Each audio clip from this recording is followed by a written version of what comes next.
மிகவும் இந்த முன்னேறிய ஓய்வு சார்ந்த மக்களுக்கு எடுத்து வைத்தார்கள்.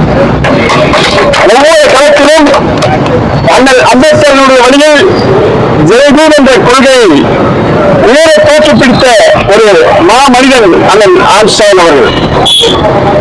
ஒவ்வொரு தலைவர்களும் புரட்சியாளர்களும் ஒவ்வொரு காலகட்டத்திலும் அவர்களுடைய உயிர்களை மட்டுமே போவதே தவிர அவர்கள் புதைக்கப்படுவதில்லை, விதைக்கப்படுகிறார்கள் என்று நாம் சொல்ல வேண்டும். அந்த விதையை பகுஜன் சமாஜ் கட்சி கடந்த சில நாட்களாக காண்பித்துக் கொண்டிருக்கிறது. எங்களுடைய பெயர்கள் என்ன என்று பல பேர் கேட்கும்போது சொல்கிறார்கள், ஆண்கள் பெண்கள் அல்ல, அந்த மிகப்பெரிய ஒரு மாமனிதனில் இருந்த அவருடைய மனைவி மகள் கொண்டு சொல்கிறார், என்னை இனிமேல் ஆம்ஸ்ட்ராங் என்று அழையுங்கள் என்று. அப்போது தெரிந்து கொள்கின்ற தோழர்களை, கொள்கை கோட்பாடுகள் ஒருபோதும் புதைக்கப்படுவதில்லை. கடந்த காலங்களில் இதுபோன்ற